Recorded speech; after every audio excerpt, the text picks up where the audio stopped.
네, 여러분 반갑습니다. 새물결 교회 제가 처음 나왔는데요.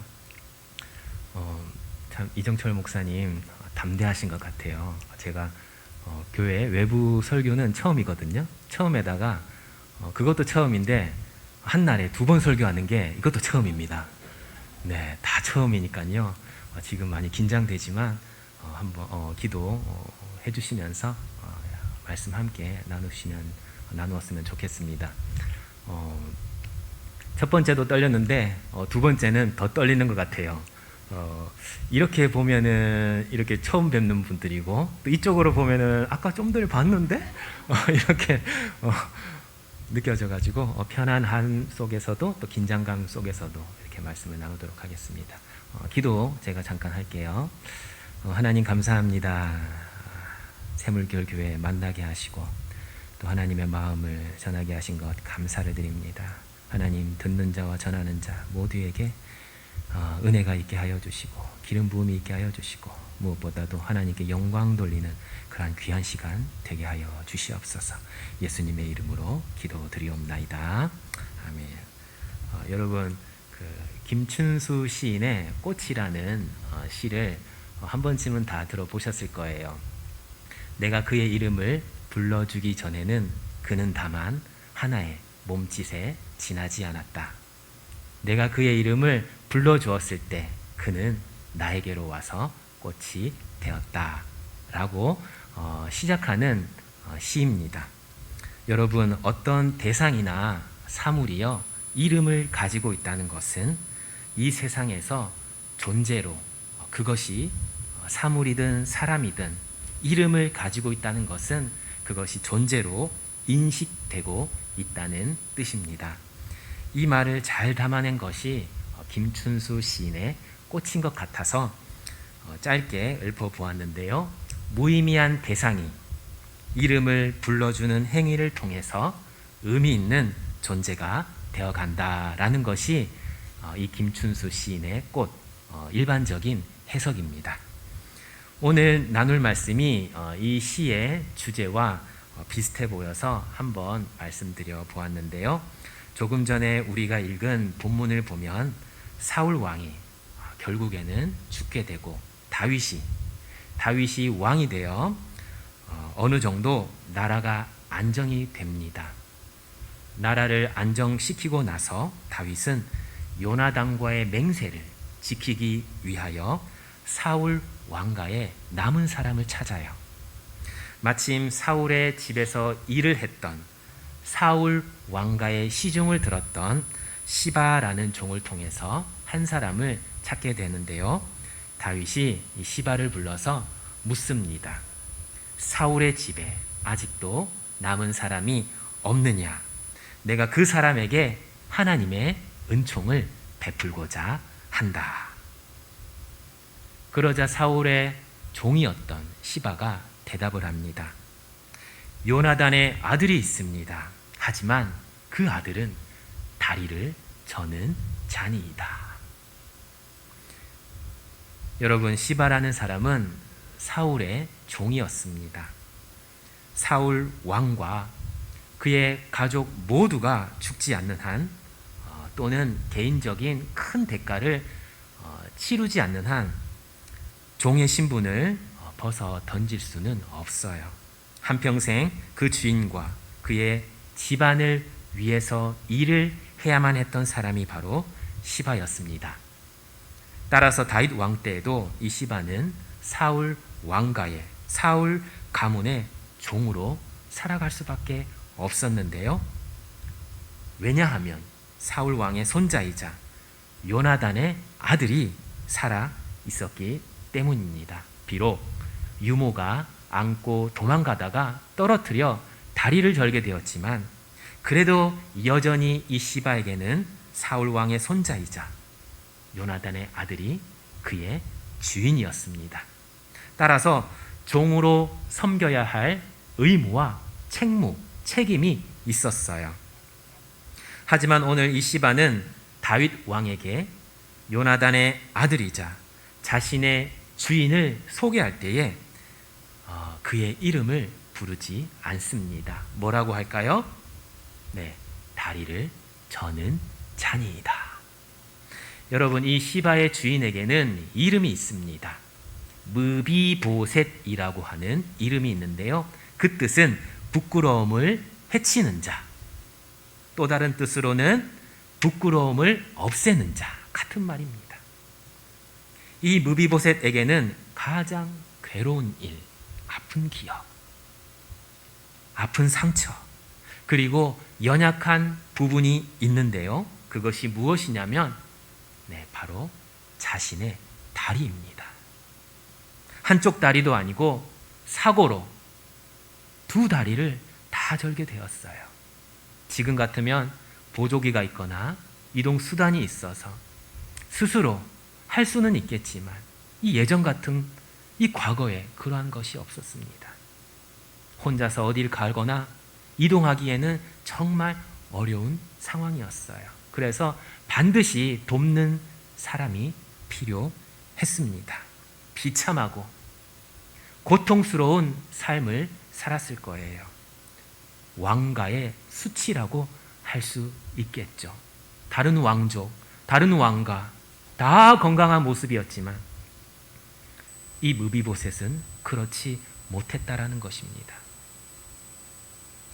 하지만 다른 이들은 몰라도 종인 시바는 이 무비보셋이 그 인생의 무게를 견디며 비참하게 살아온 것을 누구보다도 잘 알고 있었고 누구보다도 잘 섬겨야 했지만 그 마음을 헤아려야 했지만 무엇보다 여전히 자신의 주인이기 때문에 다윗 왕 앞에서 주인의 이름을 붙일 만도 한데 이름을 말하지 않고 뭐라고 대답한다고요? 다리를 저는 자니이다. 주인의 약점이며 슬픔이며 비참함이며 수치와 연약함이라 할 수 있는 그것으로 주인의 존재를 드러내고 나타내려 했다라는 거예요. 종인 시바가 주인인 무비보셋을 어떻게 여기고 있는지, 어떻게 대하고 있는지, 어떤 식으로 섬기고 있는지 잘 알 수 있는 대목입니다. 자, 그런데 가만히 보면 시바의 대답을 들은 다윗의 반응이 아주 놀랍습니다. 시바는 자신의 주인임에도 무비보셋의 존재를 약점 있는 존재로, 허물이 있는 존재로 그렇게 보아온 반면에 수치와 부끄러움이 있는 존재로 보아온 반면에 인식하고 있는 반면에 여러분 다윗은요, 다윗 왕은 그렇지 않았어요. 오히려 다윗은 너무도 자연스럽게 한 가지 일에만 집중합니다.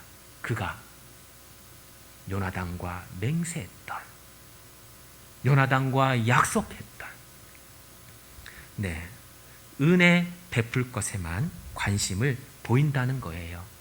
무비보셋을 사울 왕의 손자요 요나단의 아들이요 은혜 받아야 할 존재로 여긴다는 것입니다. 다리 저는 것을 전혀 개의치 않아요. 여러분, 이 무비보셋은 율법으로 말할 것 같으면 부정한 사람입니다. 흠이 있는 사람입니다. 그래서 하나님의 성소에 들어갈 수 없는 사람이었어요. 전혀 자격을 갖추지 못한 사람이었습니다. 그럼에도 불구하고 다윗 왕은 이 무비보셋의 어떠함을 개의치 않고 그를 왕궁 안으로 들입니다. 게다가 왕인 자신과 함께 식사를 나누도록 합니다. 그것도 하루 이틀이 아니었어요. 우리 사무엘하 9장 7절 말씀 함께 읽어보겠습니다. 사무엘하 9장 7절 말씀 시작. 다윗이 그에게 이르되 무서워하지 말라. 내가 반드시 내 아버지 요나단으로 말미암아 내게 은총을 베풀리라. 내가 내 할아버지 사울의 모든 밭은 다 내게 도로 주겠고 또 너는 항상 내 상에서 떡을 먹을지니라 하니. 매일 그리고 항상 왕과 함께 밥을 먹을 수 있다는 것, 다시 말하면 왕의 은총 안에 두겠다는 거예요. 왕의 보호 안에 두겠다는 것입니다. 이러한 모습을 보면 다윗은 정말 예수님을 닮지 않았습니까? 사람의 외모를 보지 아니하시고 그 사람의 중심을 보시며 오히려 그의 연약함을 아시고 슬픔을 아시고 그 모든 것을 품으시는 예수님, 그리고 생명의 양식을 나누어 주시는 우리 예수님. 여러분, 그 발달 장애인은 사회적 상호작용이 쉽지 않습니다. 어려워요. 눈 맞추는 것을 굉장히 힘들어하고요. 이 친구들은 때로는 소리 지르는 것을, 또 그리고 말을 반복하는 것으로, 또 같은 행동을 반복하는 것으로, 아니면 자기 자신을 때리는 것으로, 그렇게 다양한 방식으로 자신의 의사를, 자신의 생각이나 마음을 표현합니다. 그래서 의사소통에 어려울 때가 많아요. 무엇을 원하는지, 무엇을 말하려고 하는지 파악하기가 쉽지 않습니다. 그런데요, 아무리 의사소통이 어렵다 하더라도 이 친구들이 알아듣는 것이 있는데요. 그게 뭘까요? 네, 바로 자신의 이름입니다.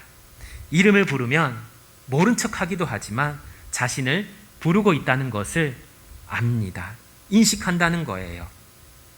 자기 이야기를 한다는 것을 압니다. 그리고 이름 불러주는 것을 굉장히 좋아해요. 코로나 초반 때에 예배 영상을 녹화해서 부모님께 카톡으로 보낸 적이 있습니다. 예배 때 이 친구들의 이름을 불러주는 순서를 예배에 넣었는데요. 매주 4명에서 5명씩 그렇게 청년들의 이름을 한 명 한 명 불러서 네! 라는 대답을 하게 했어요. 물론 실시간이 아니라서 저는 대답하는 모습을 보지 못했지만 예배 후에 부모님께서 자기 자녀가 크게 대답을 하고 좋아한다라고 하시면서 이름 불러주는 것에 굉장히 흐뭇해한다고 전해 주셨습니다. 자기 이름을 불러주는 것만으로도 기뻐하고 좋아한다는 거예요. 게다가 부모님 또한 자기 자녀의 존재를 인식하고 함께 네! 라고 하는 그 반응에 재미있어 한다는 것에 저는 개인적으로 참 의미가 있는 시간이었고 순서였습니다. 물론 우리 친구들의 이름 부르는 것은 한두 번만 해야 돼요. 계속하는 것은 이 친구들에게 때로는 힘든 과제가 될 수 있기 때문입니다. 여러분, 이름을 불러준다는 것, 그가 존재한다는 것, 그의 존재의 의미를 나타냅니다. 하지만 어떤 사람은 그 사람의 이름을 부르는 것보다 그의 연약한 부분, 그의 상처, 그의 허물의 특징으로 그 사람을 인식하고 불러요. 그렇게 생각하고 바라본다는 것입니다. 이름이 있음에도 불구하고 마치 오늘 본문에 나타난 시바처럼 주인의 슬프고 안타까운 그 일들을 헤아리지 못한 채 눈에 보이는 약점으로 그의 존재를 파악하고 타인에게도 그것을 드러내며 나타낸다라는 거예요. 저희 교회 미랄부에는 저보다 나이가 많은 자매가 있습니다. 저보다 9살이 많습니다. 제가 79년생인데요. 그 자매는 9살이 많아요. 청년입니다. 경하지만 지적장애와 함께 한쪽 손이 말랐고 한쪽 다리를 저는 자매였어요. 그때는 담당 교육자여서 예배 후에 저에게 자주 찾아와서 그 손을 얹어달라고, 제 손을 가지고 자기 손을 얹어달라고 하면서 기도해달라고 요청을 했습니다. 손이 건강해질 수 있도록, 그리고 수술한 머리가 나을 수 있도록. 조금 더 친해진 뒤에는 자신이 어떻게 장애를 지니게 되었는지, 엄마의 관계, 아빠의 관계까지도, 가족사까지도 자세하게 저에게 일러주었어요. 참 마음이 아프고 안타까운 이야기였습니다. 이 자매는 저희 교회에서 아주 유명한데요. 한 번은 부서에서 소란이 있었습니다. 이 자매가 여자 선생님의, 나이가 많은 여자 선생님의 머리를 세게 때린 거예요. 그래서 제가 조용한 곳으로 데리고 갔습니다. 자매 이름을 부르면서 왜 그렇게 했냐고, 무슨 일이 있었냐고, 근데 지금 도대체 몇 번째냐고 하면서 조금 냉정하게 혼을 냈어요. 그런데 도무지 들을 생각을 안 하는 것이었습니다. 딴청을 피우면서 오히려 잘못한 거 없다고 고집을 피우는 것이었습니다. 그래서 너무 답답하고 너무 화가 난 나머지 제가 이 자매에게 큰 소리를 쳤습니다. 야! 어디에서요? 교회에서요. 아내가 이 이야기를 듣고 사역자가 교회에서 소리치는 것은 나갈 때가 되었다. 근데 안 나가고 있습니다. 죄송합니다. 장애인이니까 뭐 잘 못 알아들을 수도 있죠. 잘 못 알아들으니까 그럴 수도 있죠. 이렇게 생각할 수 있습니다. 그러나 이 자매의 이름이 있음에도 불구하고 야! 라고 외치는 순간 제 눈에는 그 자매가 수치가 있는 존재로, 약점이 있는 존재로, 무시할 수 있는 존재로 그렇게 인식되고 여겨졌던 거예요. 장애인이라는 존재로만 인식했다는 것입니다. 그때 그 순간은 제가 마치 시바와 같았습니다. 내가 섬겨야 할 성도였지만 과거의 아프고 슬픈 기억을 누구보다도 잘 알기에 그의 연약한 부분을 품고 사랑으로 기도해야 했는데 저는 그 순간 이 자매를 흠이 있는 존재로, 부끄러운 존재로 나타내고 드러냈다라는 것입니다. 자격이 없죠.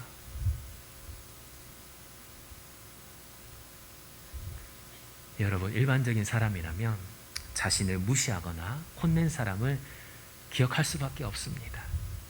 그리고 복수심을 갖게 되거나 아니면 미워하는 눈빛으로, 증오의 눈빛으로 그를 쏘아봅니다. 마음에 담아둡니다. 때로는 아예 모른 척하기도 해요. 제가 이 자매에게 그러한 일을 행한 후에 다음 주일이 되어서 이 자매를 보았습니다. 여러분, 저를 어떻게 대했을까요? 제가 먼저 말을 걸기도 전에 저기 멀리서 제 이름을 불러 주었습니다. 먼저 불러 주었어요. 윤중경 전도사! 물론 이 자매는 님자를 안 붙입니다. 이전처럼 그대로 저를 사역자로 불러주고 먼저 인사를 하고 아무 일 없었다는 듯이 이야기를 합니다. 저는 얼굴 보기가 참 민망했는데, 쥐구멍에라도 숨고 싶었는데, 며칠 동안 내 자신을 자책하고 있었는데, 내가 이래서 뭘 하겠나? 내가 사역자 맞나? 장애인 사역자라고? 심지어 자매의 부모님에게까지 죄를 지은 것 같아서 참 죄송했습니다. 부모님도 떠올리더라고요. 이 자매는 아랑곳하지 않고 늘 하던 대로 먼저 저의 이름을 불러 주었던 거예요. 그때 제가 얼마나 부끄럽고 부끄럽던지 꽤 오래 되었는데도 아직도 그 일이 생생하게 기억납니다. 그래서 이 자매의 얼굴을 대할 때마다 현장 예배가 열리면 항상 제일 일찍 나와요. 얼마나 일찍 나온지 모릅니다. 제일 늦게 갑니다. 이 자매의 얼굴을 볼 때마다 그 일도 떠오르지만 누구의 얼굴과 겹칠까요? 누구를 떠올릴까요? 예수님이 생각이 납니다. 내가 죄를 지었구나. 내가 또 은혜를 입었구나. 이게 생각이 나요. 여러분, 이렇게 연약해 보이는 사람에게서 용서를 배웁니다. 내 죄를 기억하지 않는 그 모습을 보고 예수님을 묵상하게 돼요. 작아 보이는 한 사람이, 연약해 보이는 한 사람이 세상으로 보면 무시당할 만하고 흠이 있어 보이는 한 사람을 통해서, 그러한 존재를 통해서 은혜를 배웁니다. 아니, 은혜를 받습니다. 자격 없는 자에게 베풀어 주시는 하나님의 사랑, 이것이 은혜 아닙니까? 죄를 기억지 아니하시고 내 이름을 불러주시는 우리 주님의 은혜 말입니다.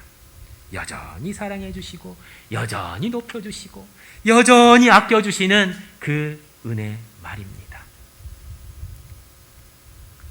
자, 다윗은 무비보셋과 함께 날마다 식탁에서 밥을 먹기로 약속을 합니다. 장애가 있든 없든, 흠이 있든 없든, 부정해 보이든 보이지 않든 그러한 것을 먼저 떠올리거나 인식하거나 생각하지 않아요. 사람의 허물이나 과거를 먼저 떠올리며 바라보지 않습니다. 다윗이 오직 생각한 것은요, 요나단과의 맹세였습니다. 아니, 하나님과의 맹세였습니다. 약속인 것입니다. 이 사람도 왕의 자녀요, 이 사람도 내 안에 있는 사람이요, 이 사람도 축복을 누려야 한다. 이렇게 인식하고 그렇게 그를 대했다라는 것입니다. 그래서 다윗은 예수님과 참 많이 닮았어요. 이후의 이야기를 조금 더 살펴보면 다윗이 압살롬의 반역으로 예루살렘을 떠나게 되었는데 다시 돌아왔을 때 당시 다윗과 함께 가지 않았던 이 무비보셋을 만나게 됩니다. 매일 같은 식탁에서 밥을 먹던 사이였어요. 식사 교제를 하던 사이였습니다. 함께 따라가지 않은 것에 대해서 다윗은 무척이나 화가 날 만한데도 여러분, 무비보셋을 보자 뭐라고 했을까요? 우리 사무엘하 19장 25절 함께 읽어보겠습니다. 사무엘하 19장 25절입니다. 시작. 예루살렘에서 와서 왕을 맞을 때에 왕이 그에게 물어 이르되 무비보셋이여 내가 어찌하여 나와 함께 가지 아니하였더냐 하니. 네, 저처럼 야! 라고 하지 않고 다리 저는 자야! 라고 하지 않고 여전히 그의 이름을 불러줍니다. 무비보셋이여 라고 말입니다. 화가 날만한데도 그를 살아있는 인격체로 보아준다는 거예요. 존중해 준다는 것입니다. 이걸 보면 다윗은 예수님과 닮았어요. 저희 가족은 11월에 태국으로 선교를 갑니다. 대부분의 사람들은 코로나인데 지금 갈 수 있나요? 이렇게 묻습니다. 저희가 그 땅으로 들어가는 이유는 장애인 한 사람 한 사람에게 예수님의 이름을 알리고 예수님의 존재를 나타내고 또한 그들의 이름을 불러주기 위함입니다. 여러 어려운 상황과 환경에 처해 있는 사람들, 누구보다 방치되고 소외되고 구제의 대상으로 여겨지는 장애인들, 그들에게 가서 그들의 이름을 부르며 주님께서 당신을 초대합니다. 왕이신 우리 예수님이 영원히 당신과 함께합니다. 네, 그 사람의 이름을 불러서 당신도 하나님의 자녀입니다 라는 것을 알리기 위함이고요, 식탁에서 함께 밥을 먹기 위함입니다. 초대해 주지 않으면, 부르지 않으면, 데려오지 않으면 먹을 수조차 없는, 이름이 불려지지도 않는 장애인에게 주의 만찬을 나누기 위함이에요. 장애인 선교라고 하면 뭔가 달라 보인다고 생각할 수 있습니다. 하지만 똑같은 선교입니다. 똑같이 하나님의 자녀로 부르기 위함이요, 똑같이 예배자로 세우기 위함입니다. 그래서 장애인 선교는 특별한 사람만 하는 게 아니에요. 저 자신도 참 연약하고, 말씀드렸죠, 얼마나 흠이 많습니까? 부족한 사람입니다. 하지만 장애인 사역을 하면서 연약한 자를 통해 일하시며 연약한 사람들에게 나타나시는 하나님을 보았어요. 작고 미약한 존재가 여러분 하나님을 만나면요, 하나님이 더 많이 드러납니다. 그것을 보았어요. 장애인과 함께 예배드릴 때 하나님은 자격 없는 저 같은 사람도 그들 옆에 붙어 있게 하셔서 하늘의 은혜와 하나님의 일하심을 보게 하셨습니다. 아마 다윗과 이 무비보셋의 식사하는 장면을 본 주위 사람, 주변 사람들은 그 장소에서 하늘의 양식을 맛보았을 거예요. 하늘의 분위기를 느꼈을 것입니다. 저도 그렇습니다. 하나님이 장애인을 예배자로 세우시고 함께 예배드릴 때에 옆에만 있어도 하나님의 은혜를 맛봅니다. 물론 이 과정은 여러분 정말 쉽지 않아요. 어렵습니다. 그래서 기도가 절실히 필요합니다. 진심이 필요해요. 그래서 사실 저는 제가 하나님의 일을 보고 하나님의 은혜를 맛보기 위한 것도 있습니다. 내 자신의 욕심이에요. 하나님의 일을 경험할 수 있기 때문입니다. 아니, 하나님을 경험할 수 있기 때문이에요. 연약한 자에게 임하시는 하나님. 저희 교회의 코로나 전 얘기입니다. 늘 주일 대예배 찬양 시간이 되면 항상 장애인 청년 두세 사람이 여기 앞에서 찬양을 합니다. 누가 시켜서 하는 것도 아니에요. 자발적으로 나옵니다. 이 강단 앞으로 자발적으로 스스로 나오는데요. 나와서 어떻게 찬양을 하냐면 두 손을 높이 들고 찬양을 하거나 가슴에 손을 얹고 찬양을 하거나 고개를 하늘을 쳐다보면서 찬양을 합니다. 그 기쁜 표정과 즐거움은 이루 설명할 수가 없어요. 얼마나 기쁨으로 충만한지 그 모습을 누가 볼까요? 이 앞에 있는 성도분들이 봅니다. 아무도 제지하지 않아요. 어이, 대배니까 빨리 들어와! 말하지 않습니다. 대배니까 얼른 들어가! 가! 얘기하지 않아요. 왜냐하면 그 또한 저희에게 말할 수 없을 정도의 은혜가 되기 때문입니다. 이것도 예배이기 때문이에요. 꾸밈이나 연극도 아니요 외식으로 예배드리지 않기 때문입니다. 형식이 아니기 때문이에요. 그 사실을 모두가 느끼고 압니다. 마치 다윗이 법궤와 함께 예루살렘으로 들어올 때 왕복을 벗고 춤을 추는 모습처럼 보입니다. 정말 자유해요. 저는 얼마나 부러운지 몰라요. 그 대예배 때 저도 다 이렇게 하면서 정말 자유롭게 하고 싶지만 저도 외식을 합니다. 하지만 이분들을 보면, 이 청년들을 보면 제가 마치 그렇게 찬양하는 것처럼 느껴져요.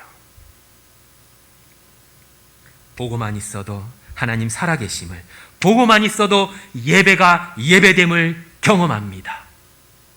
지난 겨울에 그분들 중 한 명이 저보다 나이가 훨씬 많은 형님이셨는데요. 하나님 나라로 가셨어요. 성도들로부터 이분은 이름이 불리어진 청년이었습니다. 야가 아닌, 절뚝발이가 아닌, 중증 장애인, 이것이 아닌 교회에서 소중한 이름이 불리어진 청년이었어요. 하나님께로부터 이름이 불리어진 청년이었습니다.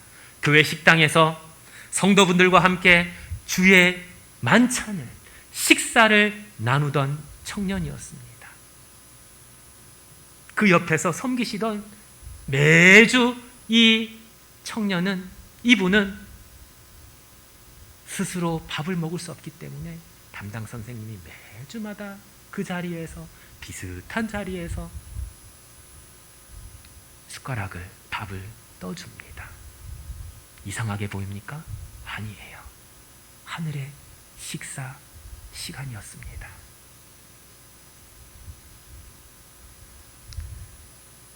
비록 지금은 교회에서 볼 수 없지만 하나님 나라에 가면 여전히 하나님 계신 맨 앞에 나아가 손을 높이 들고 고개를 저 하나님께로 향하면서 찬양하고 있을 거예요.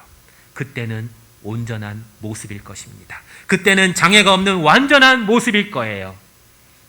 여기 계신 분 모두가 하나님 나라에 가면 볼 수 있을 것입니다. 여러분 중에서도 평소 장애인을 마주치거나 장애인을 보시거나 함께 살고 계신 분도 있을 것입니다. 장애인이라 불러도 아무런 문제가 없어요.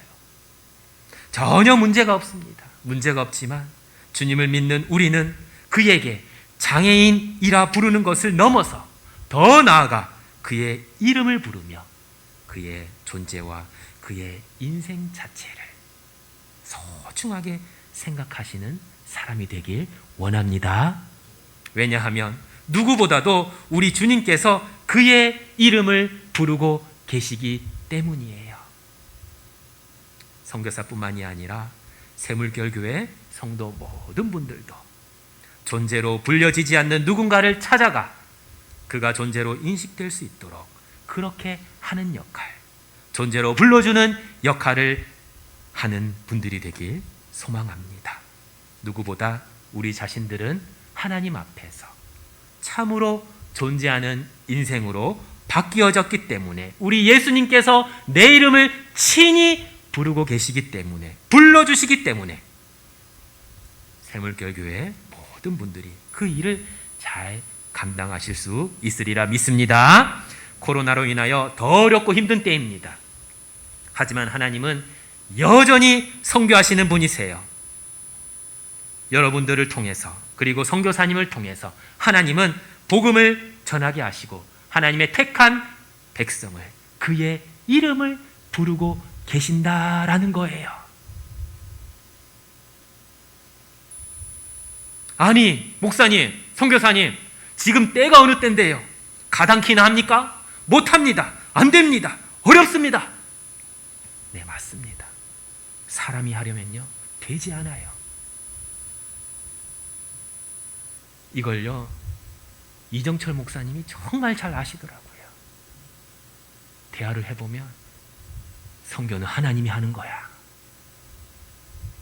선교는 하나님이 하는 거야. 여러분, 하나님이 하시면 됩니다. 비록 실패로 보일지라도 하나님이 하시면 축복으로 바꾸어집니다.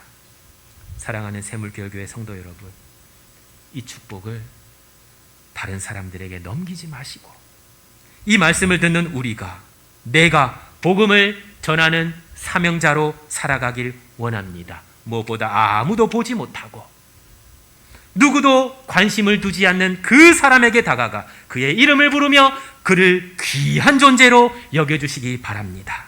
이 일이 쉽지만은 않더라도 그러한 일을 통하여 저와 여러분 모두가 하나님의 일을 함께 보고 하나님의 은혜를 누릴 수 있기를 주님의 이름으로 소망합니다. 우리 찬양할까요?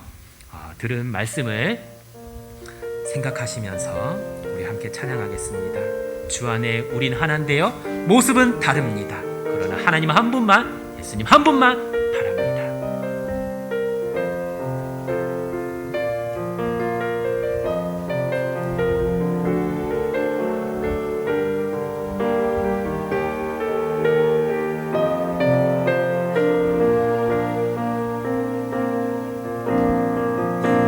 주 안에 우린 하나, 모습은 달라도 예수님 한 분만 바라네. 사랑과 선행으로 서로를 격려해 따스함으로 보듬어 가리. 주님 우리 안에 함께 하시니 형제자매의 기쁨과 슬픔 느끼네. 내 안에 있는 주님 모습 보내 그분 기뻐하시네.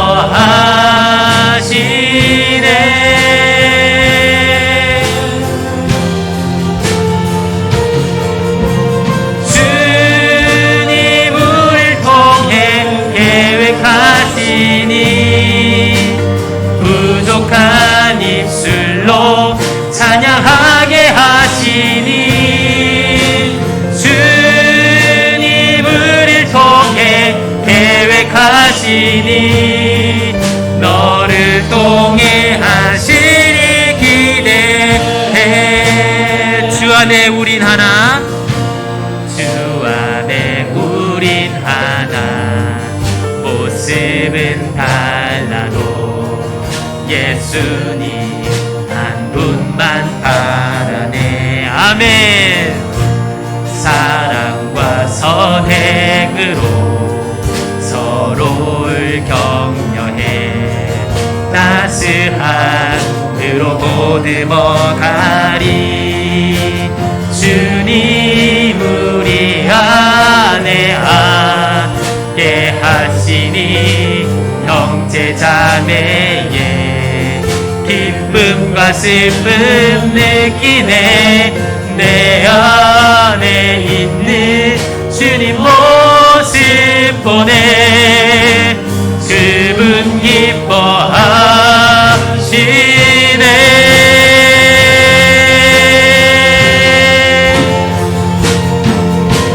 주님 우릴 통해 계획하시니 부족한 입술로 찬양하게 하시니 주님 우릴 통해 계획하시니 너를 통해 하시니 기대해.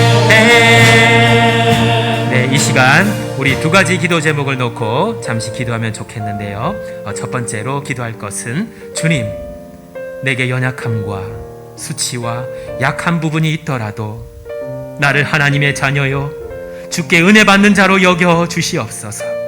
내 모습 그대로 주께 나아가고자 하오니 나의 허물을 용서하시고 내 이름을 불러주셔서 나를 살아있는 존재요 생명 있는 존재로 영원한 존재로 여겨 주시옵소서라고 우리 함께 합심하며 기도하며 나가겠습니다.